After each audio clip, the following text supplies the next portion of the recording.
Hello everyone, Galef Black Mage here, and I've made several attempts at recording this tutorial so far, and been unsatisfied with the results, even though I had pretty much recorded the whole thing, which took a while, but in the end I've decided that I'm not going to call this a tutorial anymore. I'm not really sure it's the best way to record the 3DS anyway, and it's certainly not the easiest way to record it, but there is still probably going to be some good advice in here, so, just go ahead and watch if you're interested, and if it gives you some ideas, awesome. To start with, you're probably going to want to know what camera I actually have for this. I have a Canon Vixia HF200. I am fortunate enough to have this camera, which is a very nice one, but also kind of expensive, so if you yourself are in the market for a camera, you might not be in the market for this one in particular. One piece of advice I can offer you if you're looking at cameras is to try and make sure you get one that lets you adjust certain settings manually, like focus and brightness and that kind of thing. It's nice that a camera has the ability to adjust those automatically, but trust me, you want to be able to adjust it manually as well. If you can't, you don't want to be using that camera to record a screen. I'll show you why later. Now, from here on, I'm not going to give you too much advice on, like, oh, you should do this, or, like, when I recorded this before, I made the mistake of trying to kind of help as many people as possible, but it just kind of became too troublesome and complicated for me, so I'm just going to go about doing things how I do them, and, if you can't do them that way, that's okay. Try and make do with what you've got, but hopefully this gives you some ideas. My camera happens to have a little cable, component cables. I can output the video from the camera to a TV, or in this case, a capture card, and that's exactly what I'm going to do. I'm going to output the video from the camera into, as soon as I can get this cable connected, yeesh. Whoa. I'm going to output it to my HD PVR capture device here. That's right. I'm going to take a camera, and I'm not actually... Headset falling off my head. I'm not actually going to record with the camera.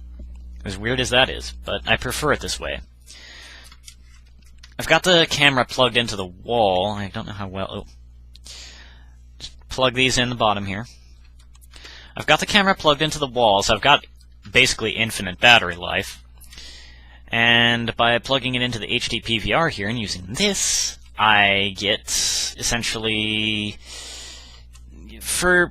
I might as well say unlimited video time. Obviously, I have the constraints of my hard drive, but that's much less of a concern than, like, the limits of an SD card. Now, the nice thing about the HD PVR is that it's got the second set of slots up on top there, so I can take this second set of cables and plug it in. And I don't just have video going into the HD PVR, but that video also goes out to my TV here. My TV is now seeing exactly what my camera is seeing, and I've also got the preview window here on the computer now. But I need that preview window back up too. Alright. This is kind of useful for adjusting the settings, like the focus and all that, properly, because, well, not like the preview window on the computer is big enough, but the TV is nice too, and I happen to have it right here anyway. But in any case, you definitely want something bigger than this horrible, tiny little window on the camera. Those are not very good for, like, adjusting everything properly. Now, next thing I'm going to do, let's see, we've got... I'll just move this aside for now. We have got a 3DS here. And ideally you don't want to be like holding it in place with your hands. That's not really a good way to record because it's going to wobble while you're recording and stuff. There's a lot of ways you can try and kind of get it just locked in place so that's not going to be a problem. Like if you hold it against something sturdy. High CPU usage? I don't care at the moment. If you've got it against something sturdy, that helps, but that's not really perfect. I personally have chosen to make my life much easier and go with a clamp.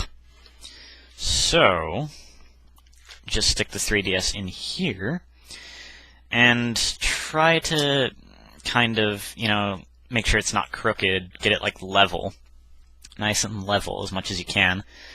This is not going to be perfect. This is more than likely not going to be perfect, but you just do the best you can. And then you tighten it.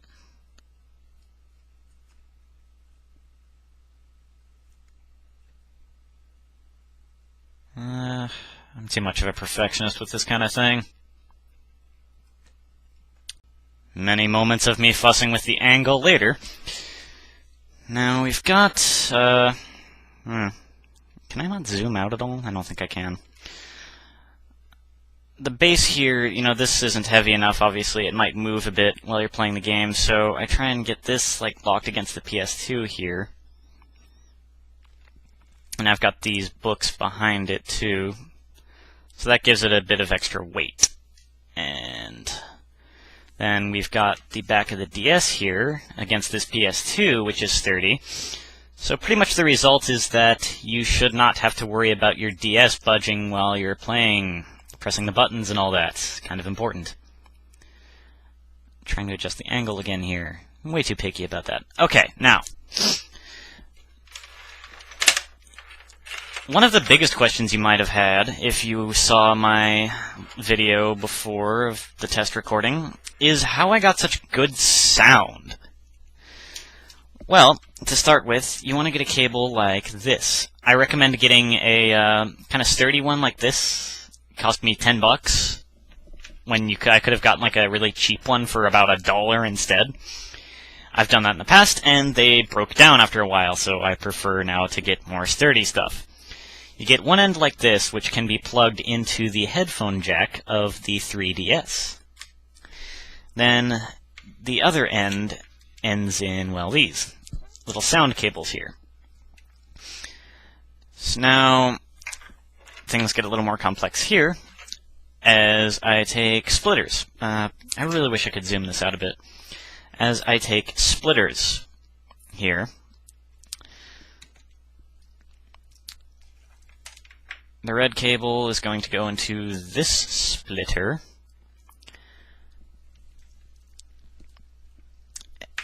And then I've got, see here I've got a cable that's like sound cables on both ends. So the splitter I just plugged the red one into. I'm going to plug this red one in. Then take the white and plug it into this other splitter, which is currently free. And finally, ta-da, all connected. Okay, now, here we go. Nice sturdy little thing like this, pretty cheap. Once again, this one sound cables can be plugged into it. The other end, like this, so it can be plugged into a headphone or microphone jack. In this case, we're going to put it in the microphone port of our computer. So, take the splitter with the white cables, plug it into the white end, obviously, red into red, and now this is going to go in the microphone port on my computer. Down here. If I could just get this out of the way. And here we go.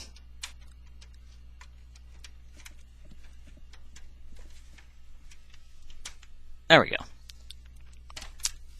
Now, after plugging all that in, that leaves you with one loose end.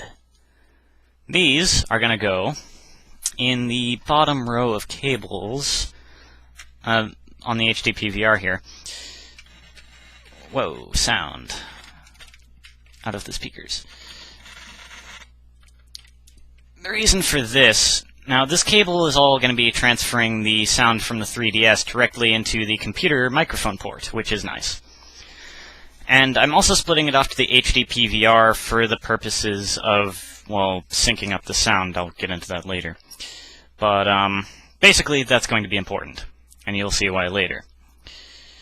Now, let's say we actually turn the 3DS on.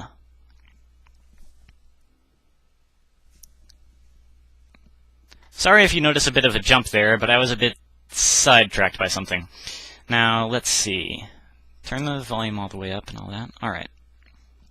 Let's see. Brightness. I'll make sure that's all the way up, because that's generally good to have all the way up. Now, taking our camera and positioning it. This is going to be fun.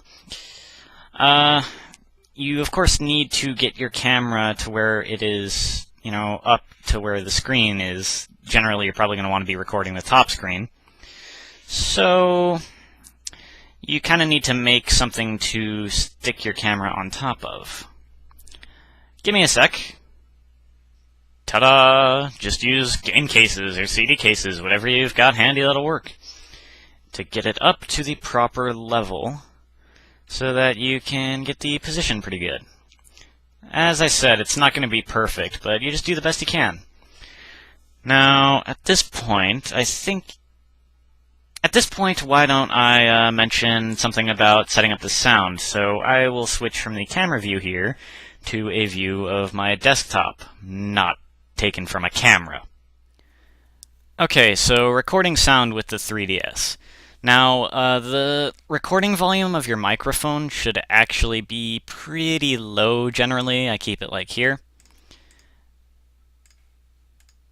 And then the microphone itself you raise up. Now, a good way to tell what you're doing with that, how high to make it and everything, is to get a program like Audacity, which shows you the waveform as it's recording. And as you can see, it's pretty small right now.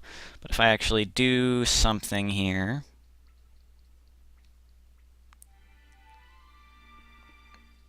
like go to a game screen, that makes it louder, but it's still kind of quiet. So let's try raising the volume. And try and find like the loudest sound you can for this. And for me, the 3D Classics Kid Icarus sound seems to be pretty good. Now, even now, that's a bit too quiet. So what I'm going to do is lower this way down there and turn on microphone boost. And see how high we can make it before it gets just kind of unreasonably loud.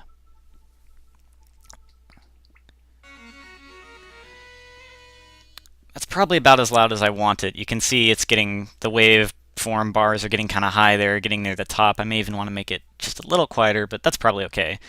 But if I make it even louder, you'll see that my microphone randomly disconnects and reconnects itself. Wonderful. Yeah, it can't handle that. Lovely. The other thing is that the sound just goes off the charts, as you can see, and besides causing weird errors with my computer, another problem is that when the sound gets that loud, it distorts and sounds really terrible, so that's also why you don't want it to get that high. But I think we're good now. Yeah, that should... quiet. That should be about, maybe a little lower. That should be a good volume, I think, for recording, so... that's all set. Now the next thing to worry about